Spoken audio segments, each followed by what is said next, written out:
Bonjour à tous, ravie de vous retrouver une nouvelle fois pour cette émission avec à nouveau une invitée très spéciale ce soir.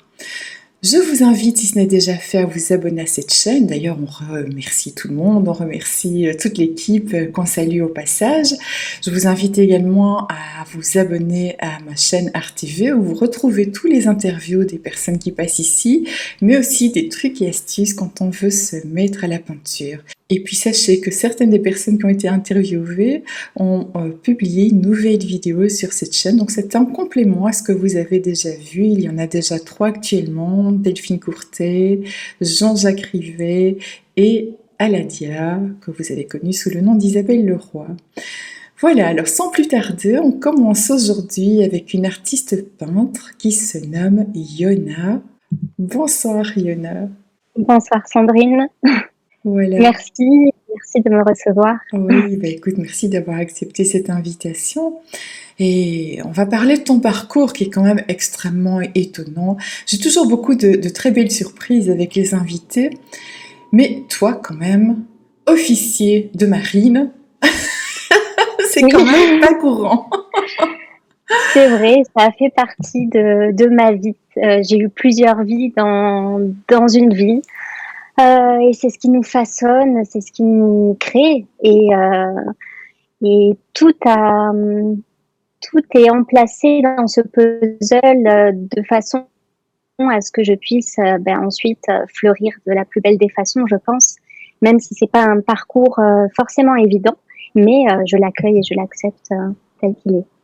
Ouais, tu peux peut-être nous expliquer justement quel a été ton début de parcours.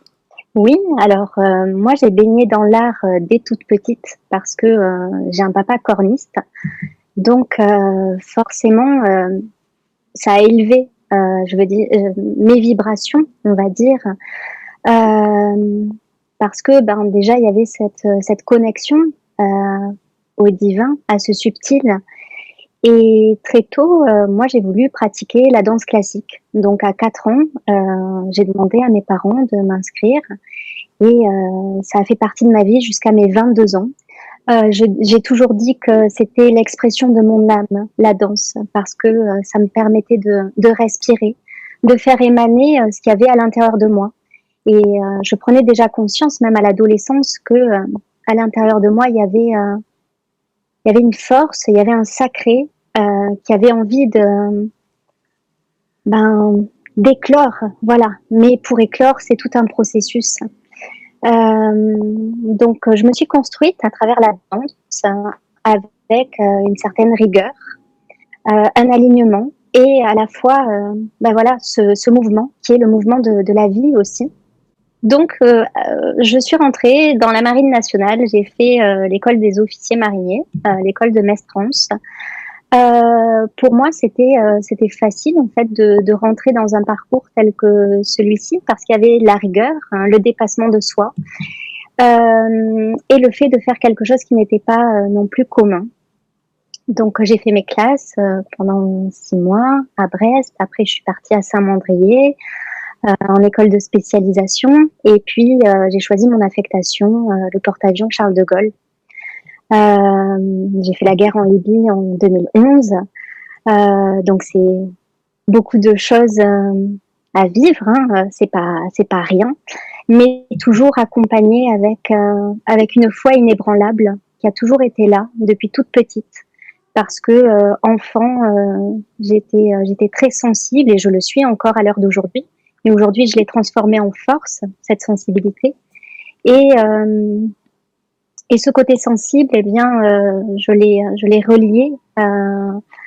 J'ai relié, on va dire, le côté humain et divin qui font ce que je suis aujourd'hui. Alors, j'espère que je suis claire. Oui, oui, tu es claire, mais on ne peut pas s'empêcher d'être étonné de te voir, de t'imaginer en tutu, ballerine, et puis à la guerre en Libye, c'est deux mondes tellement, tellement opposés, et Oui, puis toi toute délicate et sensible au milieu, c'est un petit peu comme si tu avais, oui, plusieurs vies en une seule. oui. Et tu sais, il y a l'expression une main de fer dans un gant de velours. Et je pense que la vie m'a construite pour que je sois forte intérieurement et en même temps dans cette douceur, dans ce sacré, parce que la vie sur Terre n'est pas simple, on le sait. Elle est très violente et nous, on vient d'un ailleurs qui est très doux. Et je pense que j'essaie, en tout cas, d'associer les deux dans ma vie, d'être forte par rapport aux situations qui se présentent à moi chaque jour. Et pour faire face à tout ça, eh bien, c'est ma foi avant tout qui est là et qui me relève en permanence. Et pour ça, eh bien, il y a l'art aussi pour manifester eh bien ce sacré, l'art par la parole, l'art par la prière, pour moi, l'art par la manifestation sur les tableaux. Et l'art d'être soi, tout simplement. Et donc, oui, il y a eu la marine. Ensuite, il y a eu l'esthétique pour me reconnecter à ma partie féminine. Envie de connaître ma douceur, parce que avant c'était beaucoup de rigidité, beaucoup de combativité. Et là, il fallait que je connaisse mon autre partie. Et ça a été divin à ressentir et de pouvoir associer les deux ensuite, ce côté fort et ce côté plus subtil, plus intérieur, plus lunaire. Eh bien, ça a créé une partie de mon alignement parce que j'ai encore beaucoup à découvrir. C'est tout un cheminement. Mais alors l'esthétique, ça a été écourté. Parce que à cette époque-là, je m'étais fait mal au dos et je suis allée voir un ostéopathe qui m'a fait une mauvaise manipulation en pensant bien faire. Je pensais que ça irait en sortant de la consultation, mais ayant une connaissance quand même de mon corps, de par mon parcours de danseuse, j'ai senti qu'il y avait un déséquilibre profond. Une semaine après, je suis retournée voir cette personne. Et pour lui, tout était normal. Alors, bon, on ne se comprenait pas dans ce que moi je ressentais et lui dans sa façon théorique de faire les choses. Et suite à ça, eh bien, mon corps a compensé pendant 2 mois à pouvoir marcher avec des douleurs atroces au niveau des genoux. Et puis ensuite, ben voilà, jusqu'à ne plus pouvoir marcher. Donc j'ai été paralysée pendant 9 longs mois. Et ces 9 mois ont été révélateurs. On sait bien que rien n'arrive par hasard. Ce ne sont que des rendez-vous qui nous attendent si on sait voir ce qu'il y a derrière. Mais bon, j'ai connu plusieurs phases dans cette paralysie. La phase de la colère parce que je trouvais cela injuste. Mais au final, je me suis rattachée une fois de plus à ma foi, à mon essence profonde que j'ai reliée avec cette source sacrée d'amour. Et j'ai beaucoup écrit, j'ai beaucoup prié. Mon chat à l'époque se blottissait contre moi et j'expérimentais de l'énergétique sur lui, toujours bien sûr avec amour. Je ne touche qu'à l'amour et je me protège au maximum de tout mal. Et petit à petit, j'ai ressenti dans mes mains beaucoup d'énergie, beaucoup de force, notamment dans ma main droite, avec une pression très forte dans mon annulaire. Et là, je me suis dit, mais Yona, il y a quelque chose. Et ma main me faisait faire des signes bien précis. Alors, je demandais toujours à être en reliance avec la lumière christique, parce qu'on peut avoir peur aussi des énergies qui sont autour de nous. Et petit à petit, eh bien voilà, j'ai développé cette magie de guérison, cet enseignement que j'ai reçu. Alors, je parle de perfusion parce que c'est vraiment comme ça que j'ai ressenti cette énergie céleste me traverser. Et petit à petit, un membre de la famille est tombé gravement malade et m'a demandé son soutien.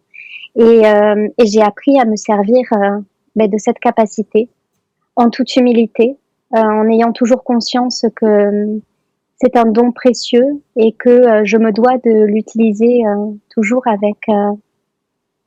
avec amour. Alors, pour revenir à cette expérience qui a quand même été très douloureuse, je vais revenir un petit Oui. peu là-dessus pour qu'on comprenne bien ton cheminement. Tu dis que tu as éprouvé de la colère. Est-ce que tu as vécu un petit peu comme des étapes du deuil, tu sais, où on passe par différents sentiments ou émotions, parce qu'on perd quelque chose finalement quand on est paralysé, ou bien on perd la mobilité de son corps. Est-ce que tu as traversé toutes ces épreuves-là jusqu'à une forme d'acceptation ou pas? Bien sûr. Et je me suis rendu compte aussi dans mon cheminement que ma vie était faite de deuil et que pour arriver là où j'arrive aujourd'hui et là où la vie va me conduire, je me rends compte qu'à chaque fois, je perds quelque chose pour aller vers ce qui m'attend, en fait, vers ce que j'ai envie de déclarer, vers ce qui a été programmé dans mon cœur, dans mes cellules. Et, euh, et c'est ça qui est magnifique, c'est de ne pas avoir peur de ce que l'on perd pour aller vers cet ailleurs. Alors bien sûr, on est des humains, on est traversé en permanence par des émotions qui sont compliquées à gérer, parce qu'on n'est pas tout seul aussi. Il y a l'entourage qui est là, et ça peut venir perturber aussi notre façon de gérer notre émotionnel. Et donc, à nous d'avoir la force de développer la sagesse et d'avoir la subtilité de voir entre les lignes ce qu'il y a derrière tout ça. Alors oui, j'ai connu les différentes phases du deuil plusieurs fois dans ma vie, oui, et très tôt avec ma maman aussi, voilà. Et je pense que ça a été du coup le meilleur enseignement spirituel que j'ai pu recevoir. Voilà. Je l'ai pas perdu physiquement, mais intérieurement. Et quand on est une petite fille, eh bien, on doit y aller de toute façon dans cet ailleurs et se découvrir. Tu veux dire que tu as perdu ta maman? Alors pas physiquement, mais dans le lien du cœur, elle sera toujours avec moi, hein, mais j'ai plusieurs blessures en moi, notamment la blessure du rejet, de l'abandon, et, euh, et c'est comme ça, et c'est ce qui me forme aujourd'hui, et c'est ce qui m'a encore, c'est ce qui me rend vivante aussi, c'est de ressentir cette sensibilité, et c'est là où j'ai pu faire mes plus belles créations, c'était quand j'étais vraiment au plus profond de mon intérieur. Oui, c'est ça. C'est comme beaucoup de personnes, hein, il faut avoir touché quelquefois le fond du puits, hein, le fond du panier pour ressortir de ça plus fort, avec une autre dimension. Et c'est vraiment ce qui t'est arrivé parce que oui, ton parcours n'a pas été simple. On a l'impression quelquefois quand on voit de jolies toiles que oh, c'est magnifique, pouvoir se réaliser, faire ce qu'on aime, etc. Et on oublie parfois qu'il y a tout un parcours derrière avant cet aboutissement-là. Voilà, donc tu as acquis pas mal de choses, de force intérieure, ta foi s'est décuplée et donc tu en es venu à soigner les autres. Et c'est quelque chose que tu fais toujours aujourd'hui, ça? Oui, oui, oui, ça fait partie. Je fais ce que je suis et je me suis attitré cette conduite. Voilà, donc les soins, ça continue. Donc pour l'instant à distance, j'ai eu mon cabinet. Je ne l'ai plus parce que j'ai déménagé entre-temps, mais je continue toujours les soins dans le but de libérer, voilà, les âmes qui sont en prise de leur schéma d'auto-sabotage qui peut conduire à la maladie, à plusieurs symptômes. Donc c'est un travail donnant-donnant, c'est un travail main dans la main avec la personne qui vient me voir, qui me consulte. Donc ton chemin continue et la surprise suivante, parce que ça c'est quand même chouette, c'est que tu te mets à la peinture. Alors ça fait combien de temps que tu t'es mise à la peinture? Ça doit bien faire 7-8 ans, je crois. C'était lors d'une tempête de neige au Canada. Je vivais à l'époque au Canada et j'avais un marqueur couleur or que j'avais acheté pour faire des faire-part et je ne m'en étais jamais servi. Et ce jour-là, je me suis dit, bien, tu pourrais l'utiliser. Et c'est comme ça que j'ai commencé. Et j'ai trouvé ça divin de pouvoir avoir ce temps de pause dans ma bulle, à exprimer ce que je ressentais. Et c'est comme ça que tout est parti et que je n'ai jamais arrêté. Oui, alors on voit derrière toi, on a un petit aperçu. Et bon, Oui, bien sûr, il y a la lumière, donc voilà. Puis de toute façon, les photos qui défilent pendant que tu parles, bien sûr. Ce qui est étonnant, justement, c'est que tu aies commencé directement avec du doré et que ça ne t'ait jamais quitté jusqu'à présent. Tu n'as jamais testé une autre couleur? Alors j'ai testé d'autres couleurs, mais c'est vraiment la couleur qui m'appelle et qui me relie aussi avec cette énergie qui me constitue, et je le dis en toute humilité, bien sûr, cette énergie christique, c'est ce doré qui anime mon âme et je ne peux m'en défaire. Euh, voilà. Et j'adore travailler avec ce marqueur qui est très très fin. Je l'avais trouvé à l'époque dans un petit bureau de tabac. Voilà. Et j'arrive à, à l'utiliser avec subtilité parce que je pense que dans la vie, c'est magnifique d'utiliser peu de choses et d'en faire quelque chose de beau, en tout cas beau à mes yeux, à mon cœur. Donc on ne peut pas vraiment dire que c'est de la peinture, on va plutôt parler d'un travail graphique, mais tu réalises ça sur des toiles ou sur papier? Alors, je fais aussi de la peinture, Ah, Sandrine. d'accord. Là, tu vois, ça c'est un tableau que j'ai fait transformation. Donc là, on est sur toile avec de la peinture. Le voyageur de lumière qui est juste derrière moi. Là, on est sur du papier concerto. Mais vraiment, moi, ce qui me parle le plus, et d'ailleurs dans ce que tu as pu voir dans mon art, c'est vraiment travailler avec cette dorure et c'est là où je me sens le mieux et c'est ce qui me ressemble. Voilà. C'est un travail extrêmement fin en tout cas. Moi, ça me donne un peu l'impression d'être de la dentelle ou tu sais, les papiers qu'on met sous les tartes, les papiers découpés, c'est Oui, très très fin en c'est fait. marrant ce que tu dis parce que lors d'une exposition que j'ai fait à Paris, il y a une dame qui m'a dit ce que vous faites, c'est comme de la dentelle. Et je me suis dit, ah, c'est vrai.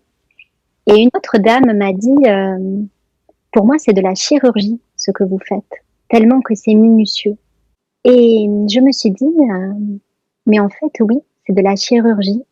C'est de la chirurgie réparatrice pour justement, on construit, on répare et, euh, et on émet une vibration pour la personne qui doit être soignée, euh, embellie et voilà, et ça crée l'œuvre. Donc c'est purement intuitif, tu as l'impression que les choses viennent au fur et à mesure ou bien tu as une intention au départ? Alors, à la base, j'y mets une intention où je me recentre et je demande à ce que la plus belle, comment dire, c'est très intime, hein, c'est très intime. Je demande au Seigneur à m'accompagner dans cette toile, à ce que l'Esprit Saint soit présent aussi, afin que le plus beau ressorte et que je puisse faire passer cette lumière là où elle doit être. Et le travail commence. Et c'est quoi justement le message que tu as envie de faire passer alors avec tes œuvres? À quoi tu voudrais que soit attentif le spectateur? L'amour, voilà. Je ne suis messagère que d'amour. Et je pense que c'est la source de tout et que quand on crée avec amour, on peut tout transmuter. Et même quand on fait toute action avec amour, tout se fait. Voilà. C'est d'ailleurs c'est ce message principalement que j'espère faire passer dans notre échange. Et est-ce que tu penses qu'il faut alors avoir des thèmes différents, donner des titres à ces tableaux s'ils parlent tous d'amour finalement? Oui, ils peuvent avoir des noms humains, on va dire. Par exemple, le voyageur de lumière, ça reste très aérien et à la fois c'est là dans l'humain. Et c'est important aussi qu'il y ait cet ancrage pour créer ce bel alignement de l'humain et du divin. J'ai un autre grand tableau qui est sur bois, qui s'appelle Déploiement. Et en fait, c'est le déploiement de mon être hein, que j'ai. Mais oui, ils sont humains aussi ces tableaux. Donc le nom renforcera l'énergie du tableau. Et tu penses qu'ils ont une énergie qui est déployée grâce au tableau, ou bien est-ce que tu penses que ça peut même aller jusqu'à une forme de guérison? Ah oui, je crois profondément que la guérison peut passer à travers un tableau que je réalise ou qu'un autre artiste a réalisé. Oui. Et est-ce qu'il y a aussi un travail qui est lié à la résilience par rapport à tout ce que tu as vécu? Oui. Bien sûr, bien sûr. Et c'est se lâcher prise et se laisser conduire à ce qui doit être. Oui. Et est-ce que tu penses Et aussi que la lumière, enfin cette lumière intérieure, elle se transmet uniquement par le doré, ou bien est-ce qu'il y a moyen de l'exprimer autrement? bien sûr, il y a plein d'autres couleurs d'exprimer cette lumière. Euh, on peut jouer avec plusieurs couleurs pour faire des jeux de lumière. Et, euh, et je pense que je viendrai à faire d'autres explorations. Mais dans le cycle dans lequel je suis actuellement, ça me plaît de travailler vraiment dans ce doré, dans cette profondeur. Tu vois, c'est souvent sur du noir. Donc, c'est à travers l'ombre, faire passer la lumière. À travers nos chemins de vie compliqués, se déployer malgré tout. Voilà, exister. Mhm. Et Oui, pour c'est ça. l'instant, Mhm. j'en suis là. Mm. Oui, donc toi, c'est ta manière d'exprimer ça, mais tu peux reconnaître dans l'art de quelqu'un d'autre le même genre de cheminement finalement, mais exprimé autrement. Bien sûr, tout à fait. Oui, oui. Oui. Et dans les soins que tu fais alors, ou dans les gens que tu accompagnes, ils viennent te voir principalement pour des soins énergétiques, ils viennent te voir parce que tes tableaux les inspirent. C'est quoi en général la démarche? Alors, en général, ça va être pour des douleurs physiques, mais surtout émotionnelles. Voilà, surtout émotionnelles. Et donc, déjà, il y a un échange avec la personne, un échange verbal pour essayer de comprendre la situation. Et puis ensuite, ma main droite va travailler sur les zones où mon annulaire principalement va ressentir la problématique émotionnelle ou la douleur physique. Mais on sait très bien que le corps est un GPS et qui nous envoie les signaux de notre intérieur. Donc, c'est souvent un problème émotionnel ou alors une conduite dans la vie qui est déséquilibrée. Il n'y a pas de jugement à avoir. On a tous nos cheminements. Et ensuite, les gens découvrent mes toiles et soit soit ça parle pas pour approfondir la guérison. Alors, c'est assez neuf, hein, le fait d'associer les deux. Parce qu'avant, je voulais montrer mon travail artistique de façon scindée, avec sans montrer ma part de, de guérisseuse. Mais je me suis dit, mais non, en fait, tout fait un. Et, et voilà. Donc, ça permet d'approfondir le travail, ou alors simplement de recevoir une toile. Il y a cette énergie qui mène à la transformation de ce qui doit être transformé. Voilà, je le crois profondément. Et tu as encore des rêves, des projets à venir? Ah oui, j'ai beaucoup de rêves en mon cœur. Ah, mais écoute, si Euh, tu peux nous en dévoiler euh, un peu. oui, alors là pour l'instant j'écris un recueil de prières. Alors la prière pour moi c'est un fondamental. Parfois on ne trouve pas les mots pour s'exprimer et transformer ce qui a besoin d'être transformé. Et donc d'apporter cette nourriture sacrée à des personnes qui ne sauraient pas comment parler à cette source d'amour, eh bien voilà, ça m'anime de pouvoir le faire. Alors, il y a ce projet qui est en cours.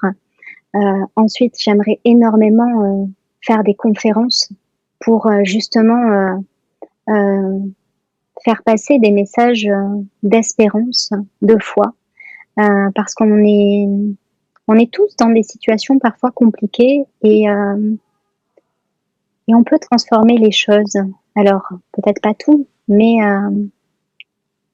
on se doit d'y croire et je suis là pour témoigner aussi, de par mon vécu. Et bien sûr, j'ai soif de continuer la peinture, d'exposer là où je pourrais exposer et que mes peintures voilà, guérissent le plus grand nombre de personnes qui les recevront chez elles et de continuer les soins afin d'apporter ben voilà, toujours cette vibration de lumière avec encore une fois toute mon humilité et toujours avec la conscience du cœur. C'est pas mal pour le moment. Après, je laisse la porte ouverte à ce que la vie voudra me montrer, mais toujours dans la lumière, bien sûr. Alors bien sûr, en attendant que tout ça soit vraiment réalisé, on peut déjà retrouver tout ce que tu proposes actuellement via ton site internet. Et je vous rappelle bien sûr que tous les liens qui concernent Yona se trouvent dans le descriptif de cette vidéo.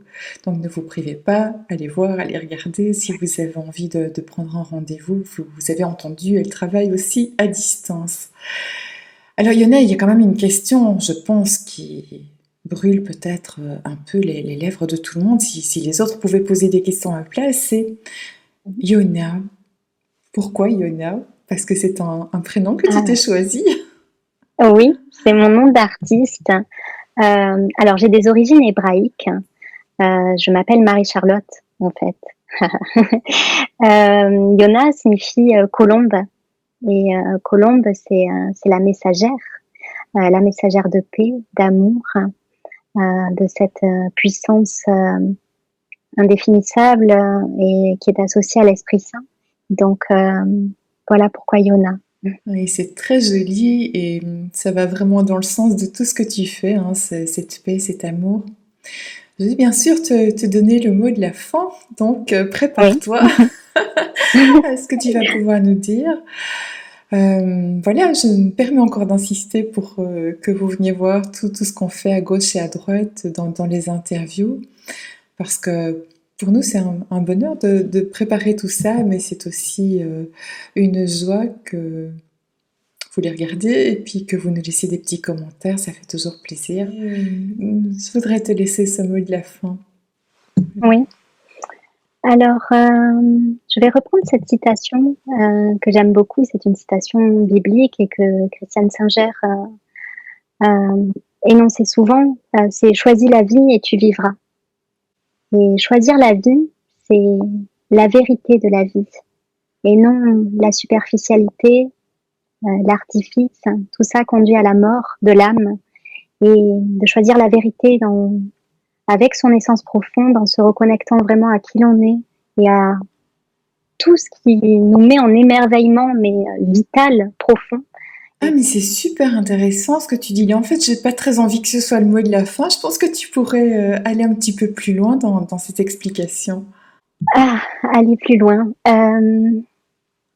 Vivre, c'est vivre en conscience, vivre aligné avec son cœur, savoir s'écouter, se ressentir, pour connaître qui nous sommes et pas la façon dont la vie nous a formatés. C'est tout un cheminement, là encore, mais c'est savoir se faire confiance en ce que l'on ressent et à partir de là, on est guidé vers ce chemin de lumière, même si, oui, il y a des obstacles, il y a des contraintes, mais on est plus fort pour avancer et voilà, c'est avoir soif toujours de se nourrir de vérité de son cœur, vérité d'amour et c'est le plus beau des chemins, je crois. Eh bien, merci. Merci beaucoup, Yona, pour tout ce que tu nous as partagé. Tu veux encore dire un petit mot? Ne perdez jamais espoir et croyez en cet au-delà qui est juste à côté de nous. Et je dirais même, il est avec nous. Voilà.